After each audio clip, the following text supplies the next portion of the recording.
Thiruvananthapuram general ആശുപത്രിയിൽ ചികിത്സയിലായിരുന്ന വയോധികയെ Varkala municipal private bus സ്റ്റാൻഡിൽ ഉപേക്ഷിച്ച നിലയിൽ കണ്ടെത്തി.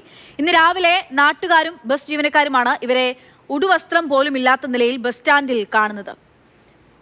ഇന്ദുലേഖ രേണു വിവരങ്ങളുമായി ചേരുകയാണ്. ഇന്ദു, ഈ ആശുപത്രിയിൽ ജനറൽ ആശുപത്രിയിൽ ചികിത്സയിലായിരുന്ന ഒരാളെ ഇങ്ങനെ ഉപേക്ഷിച്ച നിലയിൽ കണ്ടെത്തുന്നു എന്ന് പറയുമ്പോൾ എന്താണ് മനസ്സിലാക്കേണ്ടത്? ഇവരിൽ നിന്ന് നമുക്ക് എന്തെങ്കിലും വിവരങ്ങൾ ലഭിക്കുന്നുണ്ടോ? പക്ഷേ വർക്കല മുനിസിപ്പൽ പ്രൈവറ്റ് ബസ് സ്റ്റാൻഡിലാണ് ഈ അമ്മയെ ഇത്തരത്തിൽ നാട്ടുകാർ കണ്ടെത്തുന്നത്. ഉടുവസ്ത്രം പോലുമില്ലാതെ ഒരു പുതപ്പ് മാത്രമായിരുന്നു, ആകെ ഒരു വേഷമെന്ന് പറയാനുണ്ടായിരുന്നു. ശരീരത്തിൽ ഒരു പുതപ്പ് ചുറ്റിയ നിലയിലായിരുന്നു അമ്മയെ കാണുന്നത്. അമ്മയെ കണ്ട് സംശയം തോന്നിയ ആളുകൾ ചെല്ലുകയും സംസാരിക്കുകയും കാര്യം എന്താണെന്ന് തിരക്കുകയും ചെയ്തപ്പോഴാണ് താൻ ഇതുപോലെ ജനറൽ ആശുപത്രിയിൽ ചികിത്സയിലായിരുന്നു, ആരോ തന്നെ ഒരു ഓട്ടോറിക്ഷയിൽ ഇവിടെ ബസ് സ്റ്റാൻഡ് വരെ എത്തിച്ചു, ഇവിടെ നിന്നും എന്നെ കൊണ്ടുവന്ന ആൾ എങ്ങോട്ടോ പോയി എന്ന് മാത്രമാണ് അമ്മ പറയുന്നത്.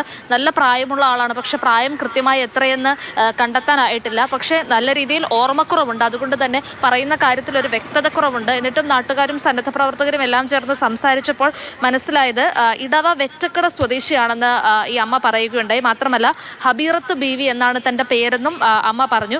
ഉടനെ തന്നെ കൂടെ ഉണ്ടായിരുന്ന ആളുകൾ ഈ പറയുന്ന ഇടത്തെ സന്നദ്ധ പ്രവർത്തകരെയും അതുപോലെ തന്നെ പഞ്ചായത്ത് പ്രസിഡന്റുമായൊക്കെ ബന്ധപ്പെടുകയും ചെയ്തു.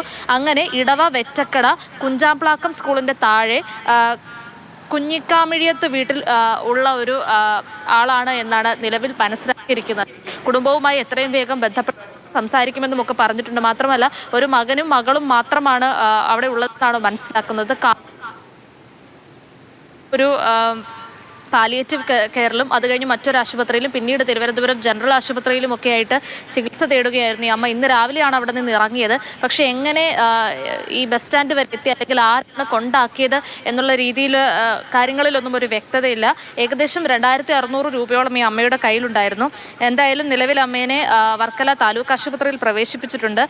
അതിനുശേഷം വർക്കലയിലുള്ള ചാരിറ്റി സംഘടനയുമായി ബന്ധപ്പെട്ട് അമ്മയെ അങ്ങോട്ട് മാറ്റാനാണ് പ്രാഥമികമായിട്ട് എടുത്തിരിക്കുന്ന ഒരു തീരുമാനം. അക്ഷയ, ശരി, എന്തായാലും അവരെ ഏറ്റെടുക്കാൻ ഇപ്പോൾ ഒരു ചാരിറ്റബിൾ സൊസൈറ്റി തയ്യാറാകുന്നു, ട്രസ്റ്റ് തയ്യാറാകുന്നു എന്നുള്ള വിവരം കൂടിയാണ് ഇന്ദു പങ്കുവയ്ക്കുന്നത്. വയോധികയെ ഉപേക്ഷിച്ചുവോ എന്നുള്ളത് നമുക്കറിയില്ല, അതിൽ കുറച്ചുകൂടി വ്യക്തത ഉണ്ടാകേണ്ടത്. എന്തായാലും ബസ് സ്റ്റാൻഡിൽ ഇവരിങ്ങനെ കിടക്കുന്നത് കണ്ടിട്ട് അവിടെ ഇടപെടലുണ്ടായിരിക്കുന്നു. ഇവർ ജനറൽ ആശുപത്രിയിൽ ചികിത്സയിലായിരുന്നു എന്നുള്ള വിവരം കൂടിയാണ് ഇന്ദുലേഖ രേണു പങ്കുവയ്ക്കുന്നത്.